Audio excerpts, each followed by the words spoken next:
So someone with cancer, what would be the best breakfast for them? No sugar. Almost the same. Dark green. A little bit different. We want to get those carbohydrates right down. So with the cancer, we usually advocate 6 weeks no fruit. So what would be their breakfast if there's going to be no fruit? Berries. No fruit. No fruit. Yeah, that's good. No fruit. We want to get the glucose levels down even lower. Pardon? Also lentils or beans or Yeah. What would we do for the raw? something vegetables. There's a group of classified as fruit, but almost not classified as fruit because they're the savoury fruits. So we've got tomato, cucumber, avocado, pumpkin, zucchini, eggplant. Yep. So what would be the raw? Avocado, cucumber, Celery. celery, yeah. Again, we've got to make it so that they like it. And they can have a little grain, but not a lot of grain. So maybe just half a cup of some of the grains we just looked at. Yeah.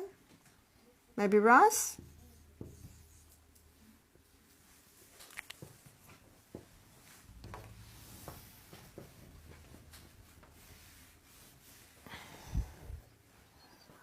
You've gone quiet. I like some color to that. It's green. Tomato. So will we put buckwheat and or rice, and we can have some green. What would be some green? Broccoli. Yeah, or you could have some steamed vegetables, maybe steamed veg. We'll just say steamed veg. Again, it depends on the lady of the house that's doing the cooking. Okay, we've got our fibre. Got a little bit of protein in here, not a lot. Protein? Lentils. Yeah, we'll do some legumes, yeah. Now this is what I advocate or suggest, that when someone is on the no fruit for 6 weeks, variety is very important, so they don't get sick of it. So I suggest Monday lentils, Tuesday cannelloni bean, Wednesday black-eyed bean day, Thursday chickpea day. Can you see the variety there? Friday tofu. Yeah? What about carrots? May they eat carrots because they are a bit sweet? As long as they're not eating a whole plate of carrots. Yeah. But the rice is still okay when you want to bring down the carbohydrates? As long as it's not much. You wouldn't have 2 cups of rice, you wouldn't even have a cup of rice. So what would you fill up with on the steamed vegetables, on the legumes? So not much, yeah? Do you have any ideas? I mean, you're in the health center and you can cook for the people, but if we just suggest them how they do it, then this seems very complicated for them, I guess, if you just tell them like this. That's why we don't just tell them. And that's why we say, would you do this? Would you do that? No, no, no. What about this? What about that? That's what we always do.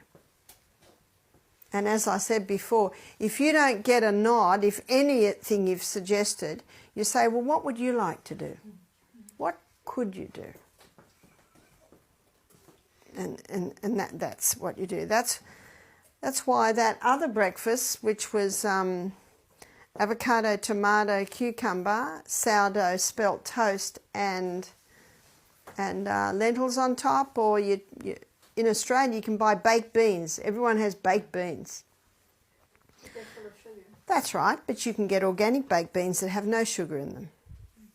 So you're looking at what they can do, and you know, if they have a wife who likes cooking, so there's all of that you have to play with.